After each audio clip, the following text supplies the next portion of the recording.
அஸ்ஸலாமு அலைக்கும் வரஹ்மத்துல்லாஹி வபரகாது. பிரியமான நண்பர்களே, நமது நபி முஹம்மது ஸல்லல்லாஹு அலைஹி வஸல்லம் அவர்கள் பிறந்த நாளில் நடந்த அற்புதமான நிகழ்வுகள் உங்களுக்கு தெரியுமா? அவரது பிறப்பு நேரத்தில் மலக்குகளுக்கும் வானவர்கள் பிசாசுகளுக்கும் இடையே ஏன் கடுமையான வாக்குவாதம் ஏற்பட்டது? அந்த ஆசீர்வதிக்கப்பட்ட காலை பொழுதில் நபி முஹம்மது ஸல்லல்லாஹு அலைஹி வஸல்லம் அவர்கள் பிறந்தபோது காபாவினுள் இருந்த அனைத்து விக்கிரகங்களும் முகம் குப்புற விழுந்தன. சம்சம் கிணறு தண்ணீர் தானாக உயர்ந்து கொண்டே இருந்தது. பாரசீக பேரரசரின் பிரம்மாண்டமான அரண்மனை பலமாக குலுங்கியது. அதன் 14 வலுவான சுவர்கள் இடிந்து விழுந்தன. உலகிலுள்ள அனைத்து ஆட்சியாளர்களின் அரியாசனங்களும் நடுங்கின. அந்த நாளில் ஜோதிடர்களின் அறிவு தொலைந்து போனது. மந்திரவாதிகளின் மந்திர சக்திகள் வீணாகின. சுப்ஹானல்லாஹ். இன்று இந்த அற்புதமான நிகழ்வுகளை உங்களுடன் பகிர்ந்து கொள்ள உள்ளோம். இன்ஷா அல்லாஹ் இது நமது நபி முஹம்மது ஸல்லல்லாஹு அலைஹி வஸல்லம் அவர்கள் மீதான நமது அன்பை மேலும் வளர்க்கும். மதிப்பிற்குரிய பார்வையாளர்களே, நபி முஹம்மது ஸல்லல்லாஹு அலைஹி வஸல்லம் அவர்கள் பிறந்தபோது ஷைத்தான் தனது கூட்டத்தினரிடையே உரத்து கதறினான். அனைத்து பிசாசுகளும் அவனிடம் ஓடி வந்து கேட்டன, எதற்காக இவ்வளவு கலக்கமும் கவலையும் உனக்கு? அவன் பதிலளித்தான், உங்களுக்கு தெரியுமா, நேற்று இரவு முதல் இப்போது வரைவானத்திலும் பூமியிலும் பெரிய மாற்றங்களை நான் கண்டேன். பூமியில் ஒரு மகத்தான நிகழ்வு நடந்துள்ளது. நபி ஈசா அலைஹிஸ்ஸலாம் அவர்கள் சொர்க்கத்திற்கு உயர்த்தப்பட்ட பிறகு இதுபோன்ற ஒரு நிகழ்வு நடக்கவில்லை. சென்று உண்மையில் என்ன நடந்தது என்பதை கண்டறியுங்கள். பிசாசுகள் எல்லா இடங்களிலும் சிதறி ஓடின. ஆனால் திரும்பி வந்தபோது அவை கூறின, எங்களால் எதையும் கண்டறிய முடியவில்லை. அப்போது பிசாசின் தலைவன் கூறினான், இதை கண்டறிய வேண்டிய பொறுப்பு என்னுடையது. அவன் மக்காவில் உள்ள புனித காபாவை அடைந்தான். அங்கு மலக்குகள் காபாவை சுற்றி நின்று கொண்டிருப்பதை அவன் கண்டான். அவன் உள்ளே நுழைய முயன்றபோது மலக்குகள் உரத்து கூச்சலிட்டு அவனை திருப்பி அனுப்பினர்.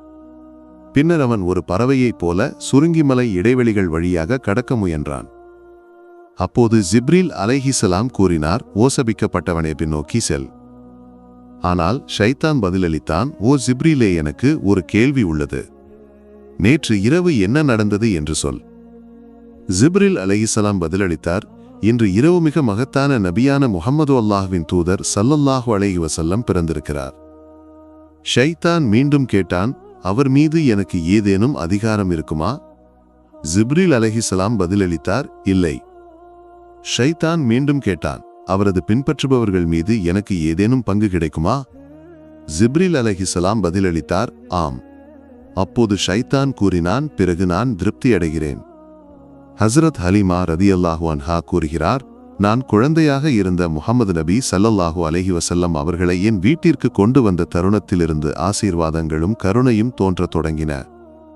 அவர்களுக்கு பால் உற்பத்தி அதிகரித்தது. இதனால் நபி ஸல்லல்லாஹு அலைஹி வஸல்லம் மற்றும் அவரது தத்து சகோதரனும் திருப்தியாக பால் குடித்து அமைதியாக உறங்கினர். அது மட்டுமல்ல, அவர்கள் தங்கள் ஒட்டகங்களை பார்த்தபோது அவற்றின் மடிகள் பாலால் நிரம்பியிருந்தன. அவர்களது கணவர் ஒட்டகங்களை கறந்தார். இருவரும் திருப்தியாக பால் குடித்தனர். பல இரவுகளுக்கு பிறகு முதல் முறையாக அவர்கள் நிம்மதியாக உறங்கினர். அவர்களது கணவர் கூறினார், ஹலீமா, நீ ஒரு ஆசீர்வதிக்கப்பட்ட குழந்தையை நம் வீட்டிற்கு கொண்டு வந்திருக்கிறாய். அவர்கள் பதிலளித்தார், ஆம், எனக்கும் அப்படித்தான் தோன்றுகிறது. இந்த குழந்தை உண்மையில் ஆசீர்வாதங்களால் நிரம்பியவர். ஹஸ்ரத் ஹலீமா ரதியல்லாஹு அன்ஹா மேலும் கூறினார், மக்காவிலிருந்து திரும்பி பயணிக்கும்போது நான் குழந்தை முஹம்மது நபி ஸல்லல்லாஹு அலைஹி வஸல்லம் அவர்களை கைகளில் ஏந்தி ஏறிய பலவீனமான மிருகம் நபியின் ஆசீர்வாதத்தால் மிக வேகமாக நகர்ந்து என் தோழிகளின் மற்ற எல்லா மிருகங்களையும் முந்தியது. பெண்கள் ஆச்சரியப்பட்டு கேட்டனர், நீ முதலில் வந்தபோது பயணித்த அதே பலவீனமான மிருகமா இது? வீட்டிற்கு வந்தபோது அவர்கள் பார்த்தனர், அவர்களது எல்லா ஆடுகளின் மடிகளும் பாலால் நிரம்பியிருந்தன. அதற்கு முன்பு அவை முற்றிலும் வறண்டிருந்தன. அவர்களது குலம் பின்னர் தங்கள் மேய்ப்பவர்களுக்கு ஹலீமாவின் மிருகங்கள் மேய்ந்த அதே இடத்தில் மேய்க்க உத்தரவிட்டது. ஆனால் உண்மையில் அது பூமியின் தன்மையல்ல. அது அல்லாஹுவின் புலப்படாத உதவியும் நபியின் ஆசீர்வாதமுமாக இருந்தது. அவர்களுக்கு அத்தகைய ஆசீர்வாதங்கள் கிடைக்கவில்லை. இவ்வாறு அவர்கள் நபியின் பரகத்தின் ஆசீர்வாதத்தின் அசாதாரண அடையாளங்களை பலமுறை கண்டனர். ஹஸ்ரத் ஹலீமா ரதியல்லாஹு அன்ஹா மேலும் கூறினார், நான் ஒருபோதும் குழந்தை முஹம்மது நபி ஸல்லல்லாஹு அலைஹி வஸல்லம் அவர்களை ஆடையில்லாமல் விட்டதில்லை. ஆடை இல்லாமல் விடப்பட்ட போதெல்லாம் அவர் உரத்து அழுத ஆடை அணிவிக்கப்படும் வரை அழுது கொண்டே இருப்பார். அவர்கள் கூறினார், குழந்தை முஹம்மது நபி ஸல்லல்லாஹு அலைஹி வஸல்லம் ஆடை இல்லாமல் இருக்க விரும்பவில்லை என்பதை உணர்ந்த நாளிலிருந்து நான் ஒருபோதும் அவரை அப்படி விடவில்லை.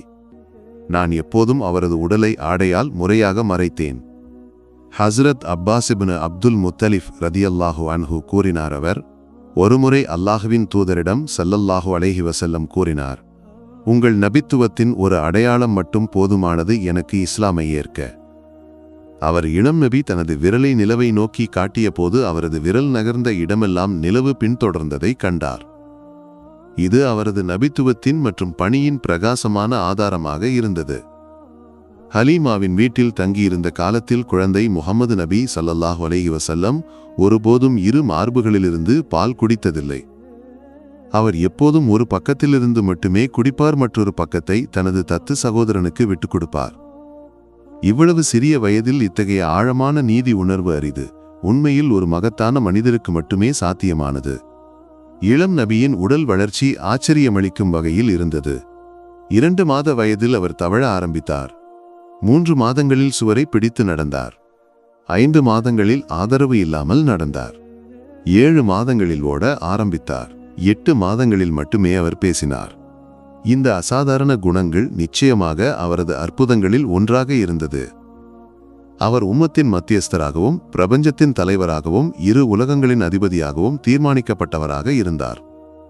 நபி முஹம்மது ஸல்லல்லாஹு அலைஹி வஸல்லம் தனது குழந்தை பருவத்திலும் கூட தூய்மையானவராக இருந்தார். சாதாரண குழந்தைகள் பெரும்பாலும் தங்கள் ஆடைகளையோ படுக்கைகளையோ மலமோ மூத்திரமோ கெடுத்து சில சமயங்களில் அசுத்தமானவற்றை வாயில் வைப்பார்கள். ஆனால் அவரது விஷயத்தில் அப்படியொரு நிகழ்வு ஒருபோதும் நடக்கவில்லை. அவரது தத்து தாய் ஹஸ்ரத் ஹலீமா ரதியல்லாஹு அன்ஹா கூறினார், குழந்தை முஹம்மது நபி ஸல்லல்லாஹு அலைஹி வஸல்லம் ஒருபோதும் தனது படுக்கையையோ ஆடைகளையோ அசுத்தப்படுத்தவில்லை. அவரை உயர்த்தி வைத்திருக்கும் போது மட்டுமே அவர் மலமூத்திர விசர்ஜனம் செய்வார். உடனடியாக அவரை சுத்தப்படுத்துவேன். ஹலீமா கூறினார், அவர் அல்லாஹ்வின் தனிப்பட்ட படைப்பு என்பதில் எனக்கு உறுதியிருந்தது. எனவே அவர் எல்லா நிலைகளிலும் தூய்மையாகவும் சுத்தமாகவும் இருந்தது ஆச்சரியமில்லை. நபி முஹம்மது ஸல்லல்லாஹு அலைஹி வஸல்லம் அவர்களின் ஆசீர்வதிக்கப்பட்ட உடல் தெய்வீக ஒளியால் உருவாக்கப்பட்டிருந்ததால் அதற்கு நிழலில்லை.